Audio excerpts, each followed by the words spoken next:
जय हिंद, नमस्कार दोस्तों। तो आज के इस वीडियो में एक मोस्ट इम्पोर्टेंट क्वेश्चन जो कि पदार्थ की अवस्था में अंतर, उसके बारे में डिस्कस करने वाले हैं।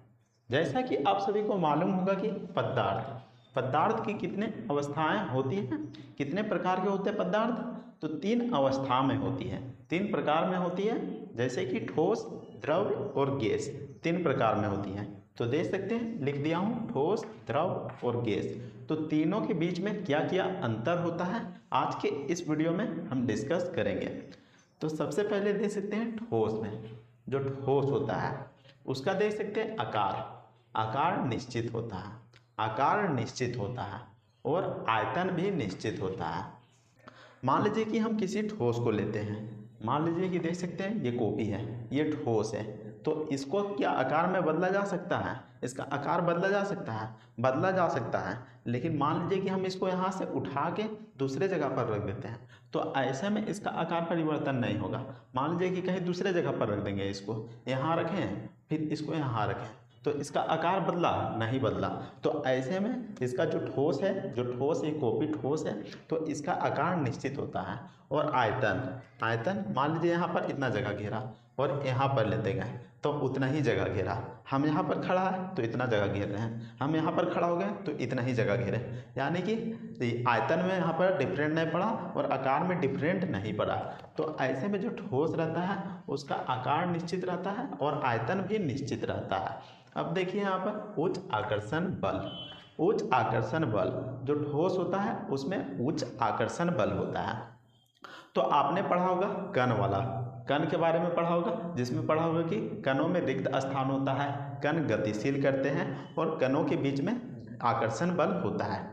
तीन ठो गुण होता है, तो उसको आपने पढ़ा होगा। तो उसमें से एक गुण यहाँ पर है, उसमें उच्च आकर्षण बल होता है। यहाँ पर देखिए, ये हो गया यहाँ पर पदार्थ, यहाँ पर कण हो गया, ये कण हो गया। तो जो कण रहता है, जो ठोस में रहता है, उसमें आकर्षण बल अधिक होता है, यानी कि खींचने की क्षमता अधिक होता है।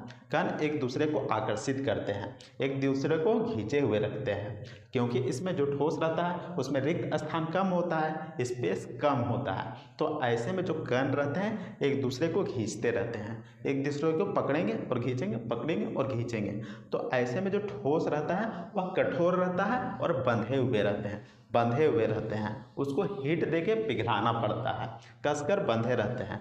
तो ऐसे में उसका आकार भी निश्चित रहता है और आयतन भी निश्चित रहता है और उच्च आकर्षण बल होता है। अब देखिए यहाँ पर नगण्य संप्रियता। आखिर नगण्य संप्रियता का मतलब क्या है, आखिर इस वर्ड का मतलब क्या है?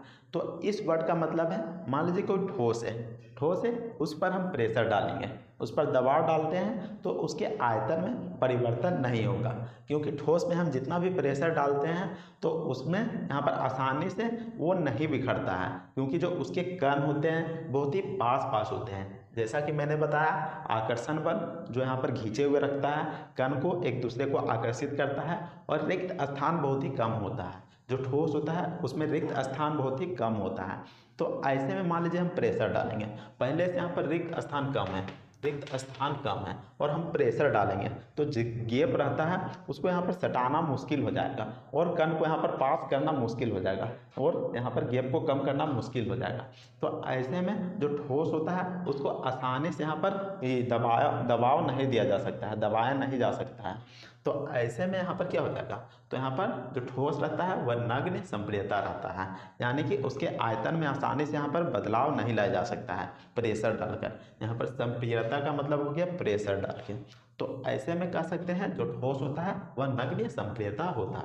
और जैसा कि आप सभी को मालूम होगा, जो ठोस रहता है वह कठोर रहता है।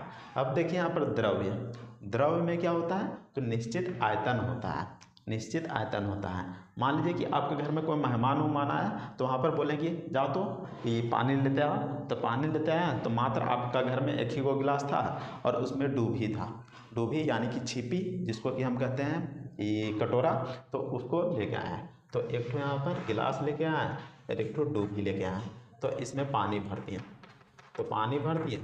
तो देखें कि आकार में यहाँ तो डिफरेंट आ गया है। गिलास वाला में देख सकते हैं पानी इस तरीके से भरा हुआ है और डूबी में इस तरीके से भरा हुआ है, तो जो आकार हो गया वह अनिश्चित हो गया, आकार हो गया वह अनिश्चित हो गया। और आयतन, आयतन तो इसमें भी कितना 1 लीटर पानी लेके आए, इसमें भी 1 लीटर पानी लेके आए।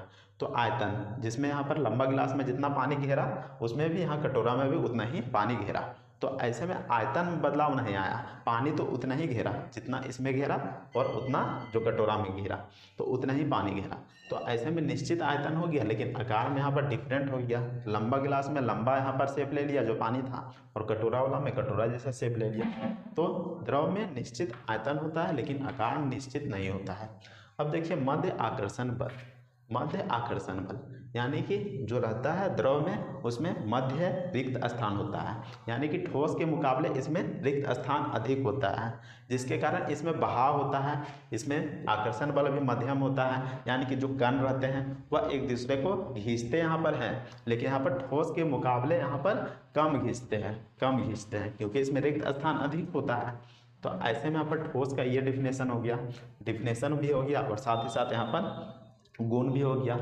अब देखिए यहाँ पर गैस का, गैस में क्या होता है, तो गैस में अनिश्चित आकार होता है और आयतन भी होता है, आयतन भी होता है।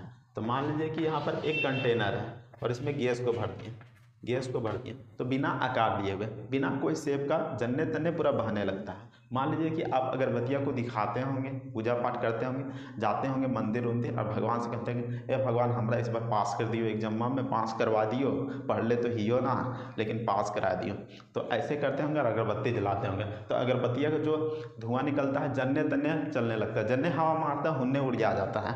तो ऐसे में जो गैस का आकार रहता है यहाँ पर निश्चित नहीं रहता है और आयतन भी नहीं निश्चित रहता है। मान लीजिए कि हवा जोर से आया तो पूरा बेटा रूम में पूरा फैल गया, या जन्ने तन्ने जितना कैपेसिटी है उतना यहाँ पर गैस घेर लेता है, पूरे रूम में भर जाता है। तो गैस का जो आकार हुआ और आयतन हुआ वह अनिश्चित हुआ, अनिश्चित हुआ। और बहुत कम आकर्षण बल होता है, जो कण होता है गैस में उसका आकर्षण बल बहुत ही कम होता है, यानी कि रिक्त स्थान बहुत ही अधिक होता है तो आकर्षण बल कम होगा, जस्ट अपोजिट हो जाएगा, उसका उल्टा हो जाएगा। अब देखिए उच्च संप्रियता, उच्च संप्रियता आखिर इसका मतलब क्या हो गया, तो गैस में हम जब प्रेशर डालते हैं तो इसका आयतन में बदलाव हो जाता है, इसका आयतन में बदलाव हो जाता है। मान लीजिए कि यहाँ पर एक सिलेंडर है, एक सिलेंडर है, यहाँ पर एक सिलेंडर है और इसमें गैस भरा रहता है, जो आप घर में इस्तेमाल करते होंगे खाना बनाने के लिए, उसमें गैस भरा रहता है। गैस भरा हुआ है तो इसमें प्रेशर डाला जाता है, प्रेशर डाला जाता है और इसको फिर लिक्विड फॉर्म में लाया जाता है, लिक्विड फॉर्म में लाया जाता है। मान लीजिए कि प्रेशर डाल दिया यहाँ पर प्रेशर डाल दिया तो यह लिक्विड फॉर्म में बदल जाएगा, लिक्विड फॉर्म में बदल जाएगा।